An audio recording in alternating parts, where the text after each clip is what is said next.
Netherlands के एक जंगल में हमें एक घर दिखाया जाता है जिसमें एक ओल्ड कपल रहता है, टीना और वॉरेन। इन दोनों की शादी को तो कई साल हो चुके हैं। दोनों की जवानी खत्म और बुढ़ापा आ चुका है, मगर अभी तक इनके कोई औलाद नहीं हुई। अब एक दिन वॉरेन अपने घर के पास एक पेड़ के नीचे बैठे होते हैं। तभी उन्हें एक अजीब सी चिड़िया के चहचहाने की आवाज सुनाई देती है। आवाज को सुनकर वॉरेन जब उसके पास जाते हैं तो उसे देख बहुत हैरान होते हैं, क्योंकि वह एक बहुत अजीब तरह की चिड़िया थी जिसका पूरा शरीर एक लड़की के जैसा और पंख चिड़िया के जैसे थे। वॉरेन उसे देख पहले तो पेड़ पर उसके माँ बाप को ढूंढने की कोशिश करते हैं, मगर जब उन्हें कोई नहीं मिलता तो फिर वो इस नन्ही सी जान को अपने घर पर ही ले आते हैं। घर में लाकर वॉरेन इसे टीना को दिखाते हैं और टीना जब उस नन्ही सी जान को देखती है तो वो भी काफी हैरान होती है, क्योंकि आज तक उसने ऐसी पेड़ जाति नहीं देखी थी। इसके बाद टीना के मन में एक ख्याल आता है कि हमारे तो कोई औलाद है नहीं, इसलिए मैं ही इस नन्ही सी जान को अपनी बेटी की तरह पालूंगी। इसके बाद ये दोनों मिलकर इस नन्ही सी जान के लिए एक बेबी वॉकर तैयार करते हैं जिसमें उन्हें घुमाने ले जा सके। टीना एक डॉल के कपड़े उतारकर उसके लिए एक ड्रेस बनाती है जिसमें उसके पंखों को भी छिपाया जा सके, और फिर ये दोनों मिलकर इस नन्ही सी बेबी को एक प्यारा सा नाम देते हैं, फ्लोरा। एक दिन ये दोनों फ्लोरा को घुमाने के लिए शहर में ले जाते हैं, जहाँ पर कई सारी लेडीज उसे प्यार करने लगती हैं। लेकिन तभी इन लेडीज को फ्लोरा के पंख दिख जाते हैं, जिसके बाद जल्दी से टीना उसे लेकर वहाँ से भाग जाती है। घर में आने के बाद टीना उसे फीड कराने लगती है। तभी अचानक से फ्लोरा अपने पंखों को खोलकर उड़ने की कोशिश करती है। ये सब देख टीना बहुत खुश होती है और जल्दी से वो वॉरेन को आवाज लगाती है फ्लोरा को उड़ता हुआ दिखाने के लिए। अब धीरे धीरे फ्लोरा इन दोनों के साथ अच्छे से घुलने मिलने लगती है। इन्हीं के साथ खाती है, इन्हीं के साथ सोती है और इन्हीं के साथ घूमने भी जाती है। लेकिन टीना को एक बात की फिक्र बहुत सता रही थी कि फ्लोरा इंसानों की तरह बोलना कब सीख पाएगी, क्योंकि वो तो चीची के अलावा कुछ और बोलती ही नहीं थी। हालांकि टीना को वॉरेन कई बार समझाते भी हैं कि फ्लोरा सिर्फ एक पंछी है, वो हमारी तरह मैनर से नहीं सीख सकती और ना ही हमारी तरह बोल सकती है। लेकिन टीना तो यह बात मानने को तैयार ही नहीं थी कि फ्लोरा एक पंछी है, क्योंकि वह तो उसे अपनी बेटी ही मानती थी। अब धीरे धीरे फ्लोरा बड़ी होने लगती है और उसकी शरारता भी बढ़ती ही जाती है। लेकिन अक्सर फ्लोरा खिड़की के पास बैठकर खुले आसमान की तरफ देखती रहती थी। जब भी वह खिड़की से किसी पंछी को उड़ता हुआ देखती तो उसका भी यही मन करता कि वो भी अपने पंखों को फैलाकर ऊंची ऊंची उड़ानों के साथ आसमान की सैर करे। लेकिन टीना इस सबसे बड़ी परेशान थी। उन्हें लगता था कि फ्लोरा पंछियों को देखकर ही उड़ने की कोशिश करती है, इसलिए अगर उसे ज्यादा वक्त इंसानों के बीच में रखा जाए तो शायद वो इंसानों की तरह ही बिहेव करेगी। इसलिए एक दिन टीना अपने साथ फ्लोरा को शहर के एक बड़े रेस्टोरेंट में लेकर जाती है, जहाँ पर हर तरह के इंसान आया करते थे। अब यहाँ पर ये दोनों बैठे होते हैं कि तभी फ्लोरा को पिंजरे में दो पंछी दिखते हैं जो अपने पंख फैलाकर मस्ती कर रहे थे। बस फिर क्या था, फ्लोरा भी उन्हीं की तरह बार बार अपने पंख फैलाने की कोशिश करती है, लेकिन हर बार टीना उसे रोक देती है, यूं कि अगर यहाँ किसी ने फ्लोरा के पंख देख लिए तो फिर गजब हो जाएगा। लेकिन फ्लोरा जब हद से ज्यादा परेशान कर लेती है तो फिर मजबूरी में आकर टीना उसे अपनी गोद में उठाकर टॉयलेट में ले जाती है और वहाँ उसके पंखों को खोलकर उससे कहती है, अब तुम जितना चाहो उतना अपने पंखों को फड़फड़ाओ, यहाँ पर तुम्हें कोई नहीं देखेगा। और ये कहकर वो टॉयलेट के बाहर आ जाती है।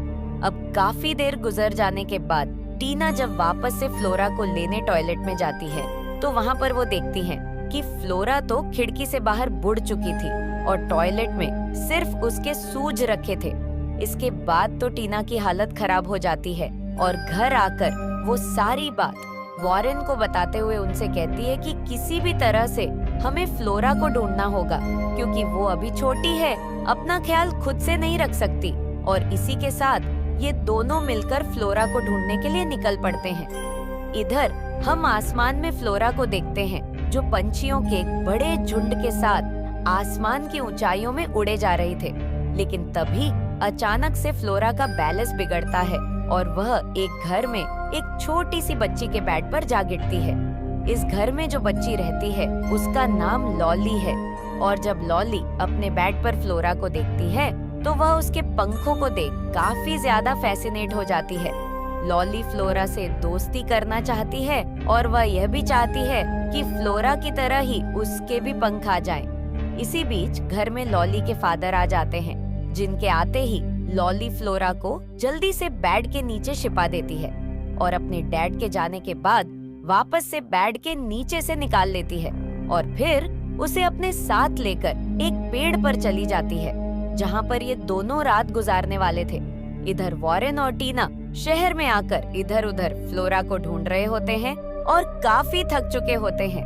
अब रात गुजारने के लिए वो दोनों एक होटल में जाते हैं, लेकिन वहाँ जाकर उन्हें पता लगता है कि इस होटल में तो एक भी कमरा खाली नहीं था। इसके बाद निराश होकर ये दोनों एक पेड़ के नीचे आकर सो जाते हैं, लेकिन वो इस बात से बिल्कुल अनजान है कि उसी पेड़ के ऊपर इनकी फ्लोरा भी सो रही थी। अब सुबह होती है तो उनको वहाँ पर लॉली मिलती है और लॉली को देखकर ये दोनों काफी हैरान होते हैं कि आखिर ये जरा सी बच्ची इस पेड़ पर कर क्या रही थी।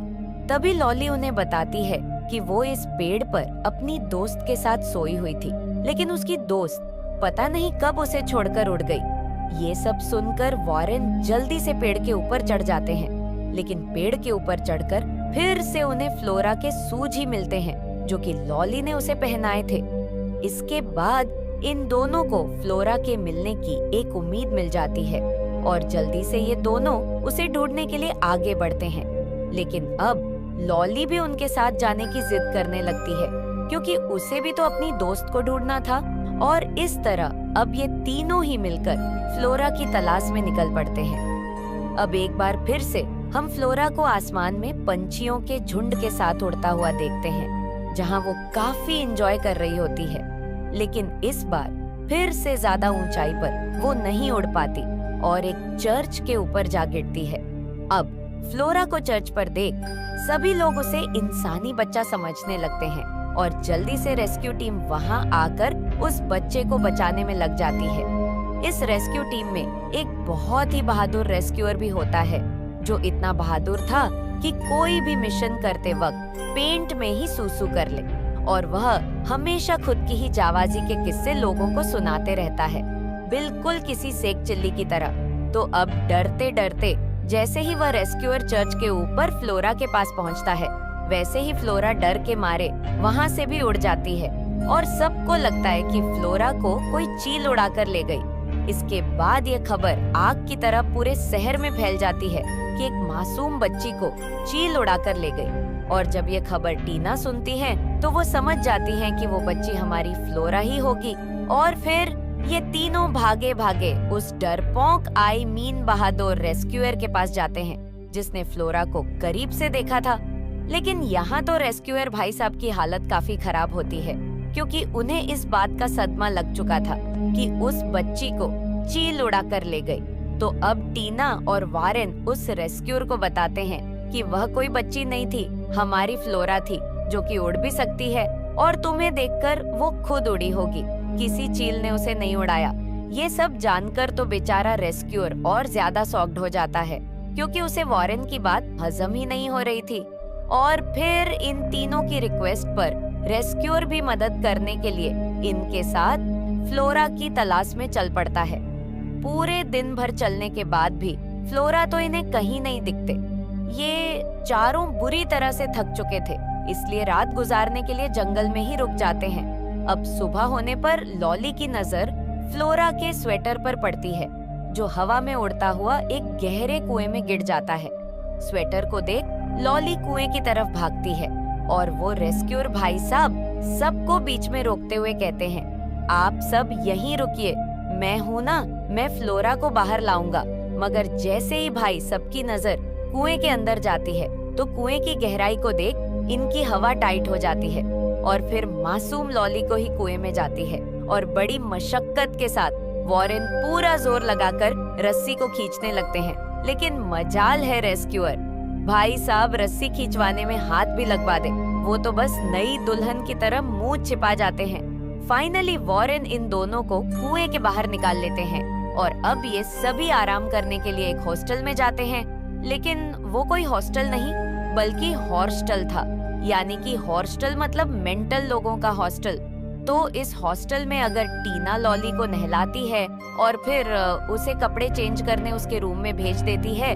अब रूम में कपड़े चेंज करते हुए लॉली की नजर एक लड़के पर पड़ती है जो बाहर आराम से पेड़ के ऊपर बैठा हुआ था। उसे देख लॉली भी उसके पास चली जाती है और दोनों एक दूसरे के अच्छे दोस्त बन जाते हैं। जब ये सभी अपने अपने कमरों में सो रहे होते हैं तब उस लड़के के बेड के नीचे से किसी चिड़िया के चहचहाने की आवाज सुनाई देती है, क्योंकि ये तो उसकी फ्लोरा थी। अब क्योंकि फ्लोरा को काफी ठंड लग रही थी, इसलिए जल्दी से लॉली एक कंबल लेती है और फिर यह तीनों उस कंबल में ही सो जाते हैं। अब सुबह होते ही भागते हुए ये दोनों वॉरेन और टीना को फ्लोरा के बारे में बताते हैं, मगर जब तक टीना और वॉरेन कमरे में जाते हैं तब तक फ्लोरा वहाँ से भी उड़ चुकी थी। इसके बाद यह सभी फिर से फ्लोरा को ढूंढने के लिए जाने लगते हैं, मगर इस बार लॉली उनके साथ आने से मना कर देती है क्योंकि अब उसे एक नया दोस्त मिल चुका था। तो टीना यहाँ लॉली से विदा लेती है और फिर यह तीनों ही फ्लोरा की तलाश में आगे बढ़ते हैं।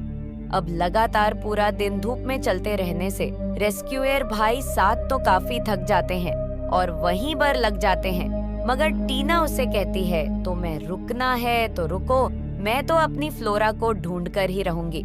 और यह कहते हुए टीना आगे बढ़ जाती है, लेकिन वॉरेन उसे समझाते हैं कि यह ठीक नहीं है, हम इसे बीच रास्ते में ऐसे छोड़कर नहीं जा सकते हैं। मगर टीना वॉरेन की भी नहीं सुनती और अकेले ही जंगल में जाने लगती है। इधर रेस्क्यूअर भाई साहब फिर से अपनी इमेजिनेशन वाले किस्से वॉरेन को सुनाने लगते हैं। तो अब वॉरेन को भी टीना की फिक्र होने लगती है क्योंकि वह इस जंगल में अकेले ही चली गई थी। इसलिए वॉरेन रेस्क्यूअर को वहीं पर रुकने को कहते हैं और खुद टीना के पीछे भाग पड़ते हैं। अब जंगल में उन्हें टीना कहीं भी दिखाई नहीं देती, तो वॉरेन को घबराहट होने लगती है। इसलिए जल्दी से वो एक ऊंचे पेड़ पर चढ़कर दूरबीन से चारों तरफ देखते हैं तो काफी दूर उन्हें टीना दिखाई देती है जो एक नदी को पार करते हुए आगे बढ़ रही थी।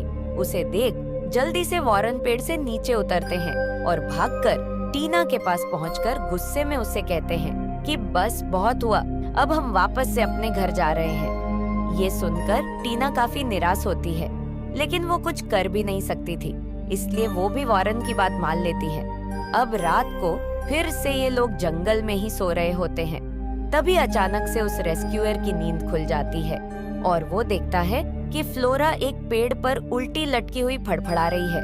पहली बार रेस्क्यूअर भाई साहब हिम्मत दिखाते हैं और किसी तरह लटकते झटकते वो फ्लोरा के जान बचाने में कामयाब हो जाते हैं। लेकिन भाई साहब इतने बैल बुद्धि थे कि किसी को बताए बिना ही फ्लोरा को छोड़कर उसे उड़ा देते हैं और फिर सुबह को अपनी इस बहादुरी का किस्सा वॉरेन और टीना को सुनाने लगते कि उनकी बच्ची फ्लोरा सही सलामत थी।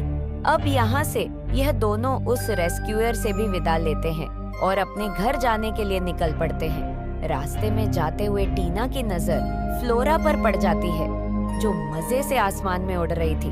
अब तो यह दोनों पूरे एक्साइटमेंट के साथ उसका पीछा करते हैं, लेकिन उड़ती हुई फ्लोरा उनकी नजर से बहुत दूर बीच समंदर में जा पहुंचती है। अब इन दोनों को बिल्कुल ही कोई उम्मीद नहीं बचती कि फिर कभी वो फ्लोरा को देख भी पाएंगे, क्योंकि वो तो समुंदर के पार जा रही थी। और ये देख वो दोनों दुखी होकर वापस अपने घर जाने के लिए आगे बढ़ते हैं। तभी हमारी नजर फ्लोरा बढ़ जाती है, जिसे उड़ पाने में बहुत ही मुश्किल हो रही थी। शायद उसके पंख ठीक से काम नहीं कर रहे थे और फिर देखते ही देखते फ्लोरा समुंदर में ही जा गिरती है। इधर वॉरेन और टीना अपने घर जाने वाली बस में चढ़ जाते हैं और आंखों में फ्लोरा की यादों को ताजा करते हुए वहां से जाने लगते हैं। लेकिन तभी अचानक से वॉरेन की नजर समुंदर में फ्लोरा पर पड़ जाती है, जो एक लकड़ी के टुकड़े पर पड़ी हुई लहरों के साथ किनारे पर चली आ रही थी। फ्लोरा को देखते ही ये दोनों बस में से उतरकर किनारे की तरफ भाग पड़ते हैं और जल्दी से वारेन फ्लोरा को अपनी गोद में उठा लेते हैं। फ्लोरा भी इन दोनों को देखकर बहुत खुश होती है और फिर ये दोनों उसे अपने साथ घर ले आते हैं। यहाँ पर हम देखते हैं कि फ्लोरा के पंख किसी चीज में उलझे हुए थे, इसलिए वो समुंदर में गिर गई थी। तो सबसे पहले वारेन उसके पंखों को खोल देते हैं और फिर फ्लोरा के मिल जाने की खुशी में ये दोनों खूब उमस्ती में डांस करने लगते हैं। अब रात हो जाती है और ये दोनों चैन से बिस्तर पर सो रहे होते हैं, मगर फ्लोरा को जरा भी नींद नहीं थी। वो तो बस आसमान की तरफ देखकर बार बार खिड़की में से उड़ जाने की कोशिश कर रही थी, लेकिन खिड़की बंद होने के कारण हर बार टकराकर नीचे गिर जा रही थी। बार बार उसके गिरने की आवाज सुनकर टीना की भी नींद खुल जाती है और इस तरह से फ्लोरा को खिड़की से टकराता हुआ देख जल्दी से टीना उसे गोद में उठा लेती है कि फ्लोरा को इस तरह से हम घर के अंदर नहीं रख सकते, क्योंकि उसे आजादी पसंद है।